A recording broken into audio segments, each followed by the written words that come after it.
Jackson woman's getting ready to celebrate a special birthday in just a few weeks. Mildred Bailey will soon turn 105 years old. Mildred has 8 grandchildren, 15 great-grandchildren, and 18 great-great-grandchildren. Back in 1952, Mildred became an LPN caring for newborn babies at Hudson Hospital. She retired in 1978 after 26 years of service. Her family believes she knows the key to living a long and happy life. She's always been a very healthy eater, very regimented in her diet as far as breakfast, lunch, and dinner. And she's just, she exercises not in the way that we do these days, that gyms and such, but she always had her own home exercising. It's been a good life. I never got into trouble. Staying out of trouble there. Mildred has lived through the terms of 17 different presidents. Her family is planning a big celebration 2 weeks from today. Well, we were just getting started here tonight on your News at 10. Coming up, everyone is safe tonight after a casino boat caught fire along the Gulf Coast. Plus, the very latest on the DACA debate, why the president says the program that protects immigrants brought into the country illegally as children is likely dead. But first, the FCC says it's investigating after Saturday's false ballistic missile alert in Hawaii. The very latest on fallout when your news at 10 o'clock continues. You're watching Fox 47 News at 10. Hawaii is being told to fix its emergency alert system after a missile false alarm triggers shock, blame, and apologies. Fox News correspondent Will Carr is in Honolulu now with the latest. It's an epic failure of leadership. Emergency officials in Hawaii coming under fire for a false missile alert Saturday, causing widespread panic and people to run for cover and to stay on edge from the threat of North Korea. It was unacceptable that this went out in the first place, but the fact that it took so long for them to put out that second message to calm people, to allay their fears that this was a mistake. Lawmakers say they want answers on how an emergency management staffer turned a test into a statewide scare. Now Congresswoman Colleen Hanabusa calling for hearings in Washington. Hopefully what these hearings will do is first make sure that a mistake like this doesn't happen. The head of Homeland Security went on Fox News Sunday to reassure the public about safety measures. They can trust government systems. We test them every day. This was a very unfortunate mistake. The state's governor apologizing again on Sunday, while many of the island's residents have been recalling the shock of the false alarm. Everyone was freaking out. Everyone was on their phones. So like, what do we do? Where do we go? I'm sitting there and I'm like, what do I do? What do I do? There's got to be a better way or better system for this.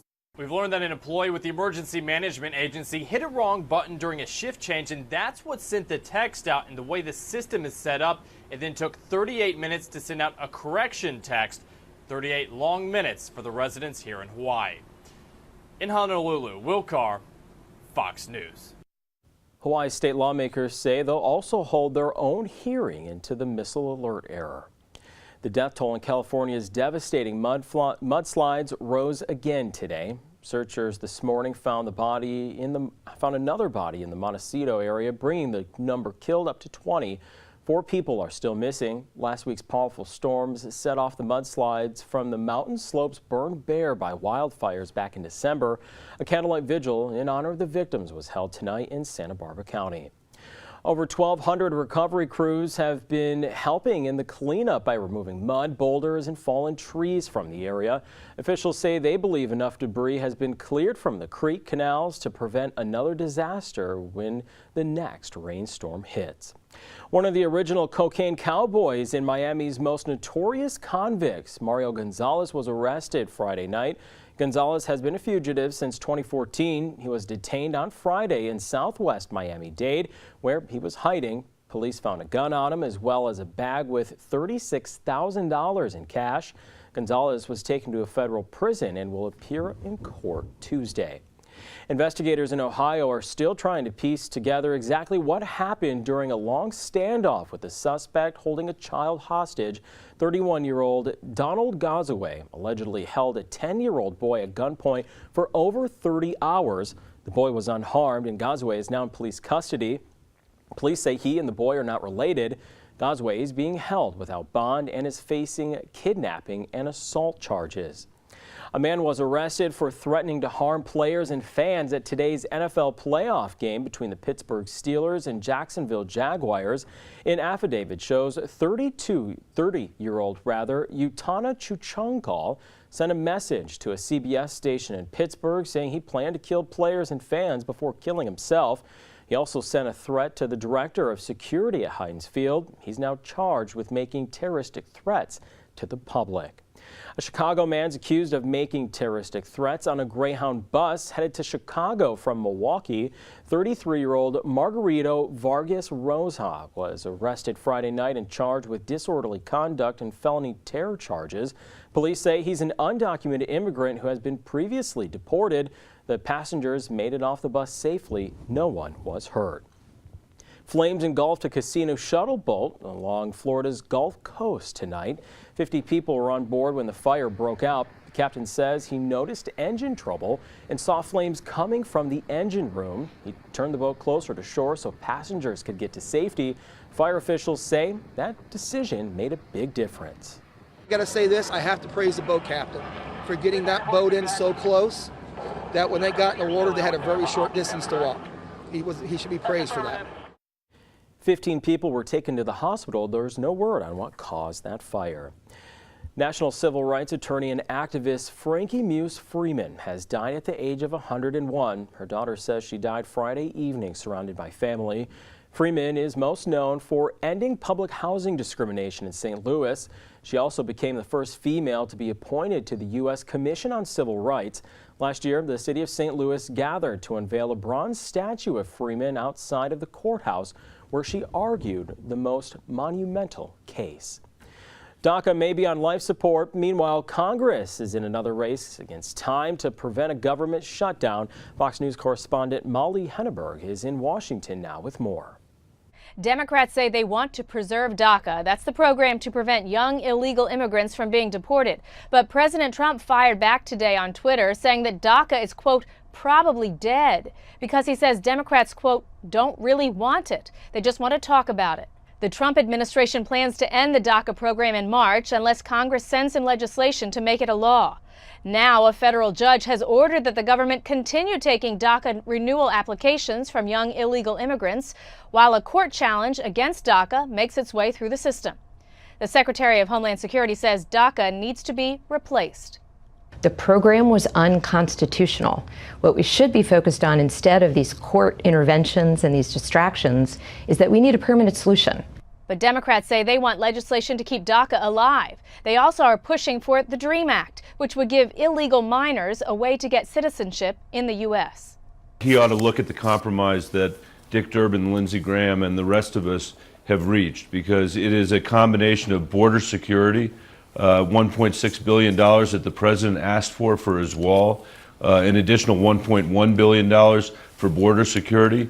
And at the same time, we're saying that we should put the Dreamers on a pathway to citizenship. Some Republicans, such as Arizona Congressman Andy Biggs, are skeptical. They say they've been promised funding for a border wall before, and then the funds dry up. In Washington, Molly Henneberg, Fox News. From bakings, dressings, even fry, we all use cooking oil, but what's the best oil out there for you? We answer that question in your health headlines tonight after this break. You're watching Fox 47 News at 10. Now that flu season is in full swing, health experts say if you're not feeling quite right, it may be better to skip the exercise for the time being. And there's a neck rule to help tell if you're sick enough to skip the workout. If your symptoms are below the neck, like a tight chest, persistent cough, or upset stomach, researchers say you should not work out. Overall, they recommend lowering the intensity and length of your workout if you're not feeling 100% well. Well, a new online tool will help you understand when you're social drinking may be crossing the line into problem drinking. It's called the Alcohol Treatment Navigator, launched by the National Institute of Alcohol Abuse and Alcoholism. The portal features information on alcoholism and important questionnaires to assess if an individual does in fact have a problem. The site is entirely private. It offers support and resources for finding treatment. People who carry genes making them a higher risk for becoming obese should focus on eating healthy. Scientists figured out why some runners suffer with back pain, and a back containing airbags may help an elderly person avoid a hip fracture. Fox News correspondent Laura Engel has more on tonight's Your Health. Healthy eating is good for everyone, but people who carry obesity-related genes may benefit the most. In a study published in the journal BMJ, researchers looked over diet, lifestyle, and medical data for nearly 14,000 men and women, finding those who ate the most fruits, vegetables, and whole grains and the least amount of trans fat, fried foods, and sugary drinks lowered their risk of becoming obese and promoted weight loss despite their genetic weakness. Scientists believe they figured out why so many runners suffer with back pain. Researchers used computer models and discovered runners with weak, deep core muscles ended up relying more on superficial muscles to keep them running, and that made them more likely to develop back pain. Study authors say while avid athletes focus on their deep core strength, someone training to be a better runner may not be doing the same thing. Their findings appear in the Journal of Biomechanics. And finally, technology coming to the rescue of elderly people who may fall and suffer a hip fracture. It's called HipAir, and it's basically a belt with a built-in airbag to help cushion a fall. We got a look at it during the Consumer Electronics Show this week in Vegas. The manufacturer says it could reduce the impact of a fall by 90%. It's expected to go on sale in Europe and the U.S. before the end of the year at a cost of nearly $1,000. With Your Health, I'm Laura Engel, Fox News. A new study reveals a closer look at how smoking one cigarette can lead to a daily habit in most people. The University of London conducted the study with over 200,000 people and received some interesting results. At least 3 of the 5 people who experimented with a cigarette became daily smokers at least some point in their lives. It's unclear if the single use of an e-cigarette can lead to the same results. A trick to cutting sugar cravings may be the key to getting a good night's sleep. Researchers recorded the sleep patterns of 21 patients and found that participants who got more sleep each night reduced their added sugar intake by as much as 10 grams the next day. They also had a lower carbohydrate intake than the group that had no extra rest. Researchers say their findings show that working on better sleep habits may help people eat better. Well, we use cooking oils all the time for baking, sautéing, and making salad dressings, but what oils are the healthiest? Brittany Moore explains. The health benefits are all over the map, depending on which oil you choose to use. Well, my wife likes us to use olive oil or an oil that's a little more healthy. Extra virgin olive oil is pretty well known for its health benefits, and it is really healthy for it. It's really high in monounsaturated fats, which have been shown to help lower the bad cholesterol in our bodies. Research shows replacing saturated and trans fats with unsaturated fats like mono and polyunsaturated fat can provide many health benefits. Some of the main healthy oils Amber suggests are olive, canola, safflower, and avocado. Now, depending on how you're cooking your meal, always make sure you're keeping an oil's smoke point in mind. Smoke point is the point at which the oil starts to smoke. And what we don't want to do is heat oil past its smoke point, because in addition to smoking, there is a chemical transition that occurs and harmful chemicals are produced. For cooking on the stovetop, I would stick to more of like a canola oil, a safflower oil, or even avocado oil. Avocado oil has a lot of the same health benefits as the extra virgin olive oil, but almost 500-degree smoke point. While baking, honestly, most of the time, especially if you're doing like the holiday baking, you're not going to want that olive oil flavor in, so you could use an extra light olive oil, or I like to use canola oil. It too has the healthy fat profile and is a very mild, easy to use oil.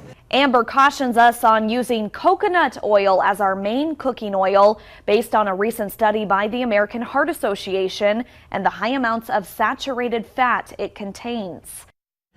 Coconut oil is about 90% saturated fat, which is higher than butter and lard. Well, it is no secret kids are becoming more and more addicted to smartphones these days. Still ahead tonight, what investors are wanting Apple to do to help fight the problem. Prepare for more snow. Snow is going to be moving in as we head into the overnight hours with about 1 to 3 inches of accumulation through the day tomorrow. I'll be timing out the snow hour by hour coming up. You're watching Fox 47 News at 10. The video going viral is incredible. Firefighters catching a child out of burning building. That was one of several amazing rescues, including a female firefighter and a mother catching a baby in midair. Fox's Jacqueline Schultz talks to that firefighter and supermom who called the catch a miracle. I get about halfway up and somebody drops the baby to me. In a harrowing blaze, Captain Jackie Peckrell caught a miracle. A newborn baby. That was the only thing running through my mind. Lord, let me catch this baby. And from babies to small children, parents, and even someone in a wheelchair, several DeKalb firefighters made incredible rescues at last week's devastating Avondale Forest Department fire. Though all are heroes, you could say 14-year veteran Captain Peckrell was more than prepared for a heroic catch. She's already a supermom of triplets. Never want to see any parent lose a child. Did they give you warning that they were going to drop a baby? No. I think they thought I was expecting it. When crews pulled up to the scene of the blaze, the situation was dire. You immediately saw flames and you could hear their screams. Peckrell got out the ladder and the mom made the climb to the trapped Ragland family with 8 kids. Then halfway up, I see blue coming. It was a blue blanket. We're all wrapped up and my hands came off the ladder and I got him. She helped the rest of the family and children down. Dad, Lance Ragland, and his little girl were left. A helmet cam caught the rest of the amazing rescue by 20-year vet Captain Scott Stroop. Captain Stroop was on the ground and said, just drop him. It was an amazing catch. Stroop hurt his leg battling the blaze that day. Assistant Chief Jeff Crump also pulled a woman in a wheelchair out of the burning buildings. There's no better feeling in the world to know that they get to go home and that you had something to do with it. That was Jacqueline Schultz reporting. A Wells Fargo bank near you may be closing soon. The company announced plans Friday to close 800 of its branches by 2020. It says Americans are relying more and more on mobile and online banking, but some analysts believe the bank is trying to curb expenses from its fake account scandal and other high-profile troubles. Wells Fargo paid $3.3 billion in legal expenses last quarter. The bank has not said how many employees will lose their jobs. It was a great holiday season for retailers. The National Retail Federation says sales rose 5.5% in both November and December. That's the largest gain since 2010. Online shopping rose more than 11%, while brick and mortar store sales were up 14%. Experts say it's because of consumer confidence, a lower jobless rate, and a rising stock market. Apple investors are urging the tech giant to help deal with kids who are becoming more addicted to their gadgets. They say they've seen attention spans plummet, depression rise, and a big change in the way kids learn. Gotti Shorts explains what changes they want the company to make. In schools across the country, sobering statistics. The average American kid gets their first cell phone at age 10. And among teens, 50% report they're addicted to their phones. Yeah, I am. And I think a lot of my friends are too. They'll whisper to each other and then they'll be looking at their phone again. Because maybe we don't want other people to hear it or we're just too lazy to talk. Now, investors are telling Apple, the makers of the most popular phone on earth, that things have to change. There needs to be a true reckoning for the tech industry in particular about how they're designing phones and software platforms which are in fact addictive. This morning, a letter from the California Teacher Fund and the investment group Jana Partners laying out more stats, showing increases in depression rates, sleep deprivation, and parents worried about social media's effect on their children's mental health. The good news is money talks. Shareholder values matter a lot to large corporations. Investors calling for Apple to tackle addiction research, set up more parental controls, and start issuing yearly reports just like they do on environmental issues. Apple releasing a statement saying, in part, they already lead the industry by offering intuitive parental controls built right into the operating system, and they are planning new features to make these tools even more robust. What are we learning? But Corona Del Mar Middle School in California isn't waiting for tech companies to change. They've got new rules: no cell phones in class or at lunch. You'll find students engaging with each other, talking with each other, and what students really just needed was they needed permission to stay kids. Teachers quick to point out the first screens kids see are usually their parents. In our house, what we try to do is use it more as a tool than a toy. The Gerdal family embraces tech, but put limits on phone play. When their kids do get screen time, it's usually math or robotics. Hello, Dad. But they're the first to admit they feel the pull.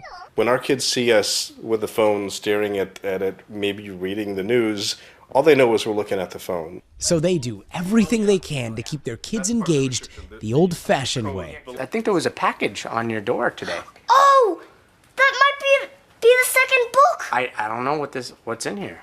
What do you think? Yes, that's the second book. And you'd rather play with this than the phone? Yes. Cool.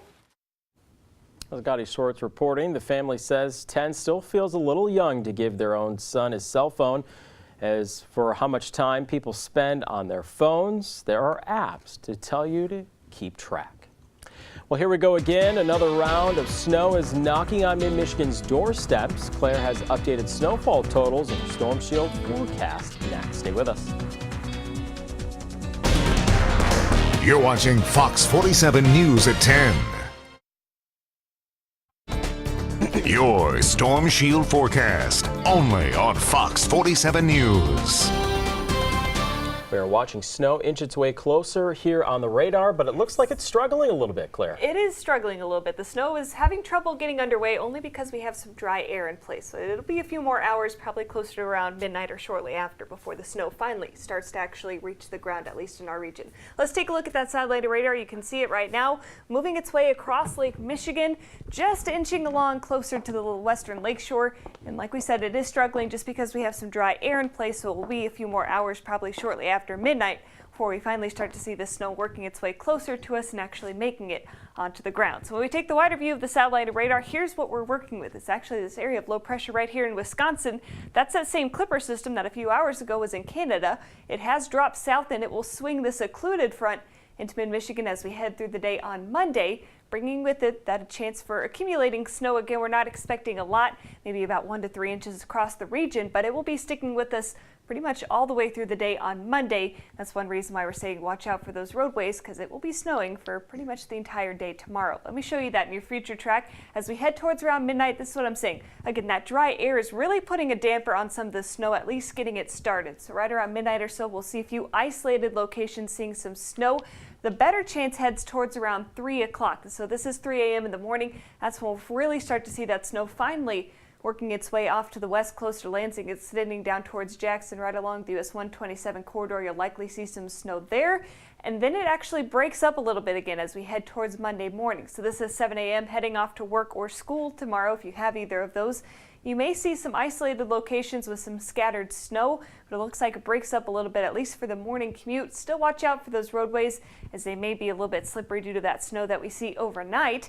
And then we see the snow reform as we head towards the afternoon, close to around lunchtime or so, a little bit more widespread for most locations before it starts to lose moisture again. And as we head towards Friday evening, we'll see that snow break up again, becoming more scattered, but still watch out on the morning and the evening commute for tomorrow. Both of them could be slick just because we are going to be seeing off and on snow showers at least all the way through the day on Monday. In fact, we keep those scattered to isolated showers in play even overnight. It's not really until Tuesday that we finally start to see that snow backing off, and we will likely see some accumulations from this. Again, it's not going to be exceptionally heavy, but it is enough that it could cause some problems on that roadways. And for that reason, a winter weather advisory has been issued for all areas shaded in this purple color.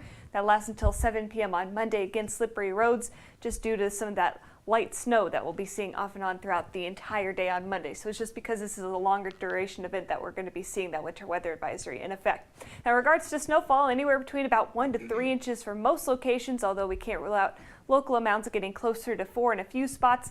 I think those higher amounts, or the possibility of those higher amounts, will be closer to the lakeshore where you'll hold on to the snow a little bit longer. For tonight, 14 degrees. That snow arriving mainly after or right around midnight. And our 1-800-HANSON's kid is Blair, age 1, from Holt. We'll see occasional snow showers for tomorrow with about 1 to 3 inches of accumulation and a high of about 22 degrees. In the 7-day forecast, the cold air sticks around at least all the way through Thursday with highs in the 20s. Light snow will linger into Tuesday, but we do dry out Wednesday through Friday, heading towards next week, and we do see another warm-up with highs returning to the 40s. I was just going to say, I see that slow warm-up, Claire. I noticed. You know, it's always back and forth here in Michigan. Mm-hmm. It sure is. Claire, thank you. Tonight's pump patrol price, $2.55 at the Market Fresh Gas Express on South MLK Jr. Boulevard in Lansing South Side. We're always looking for the least expensive gas prices in mid-Michigan every day. If you see it, give us a call, 484-8847, and we will put it on TV. The Detroit Lions have reportedly found their next coach, but the team might not be able to officially hire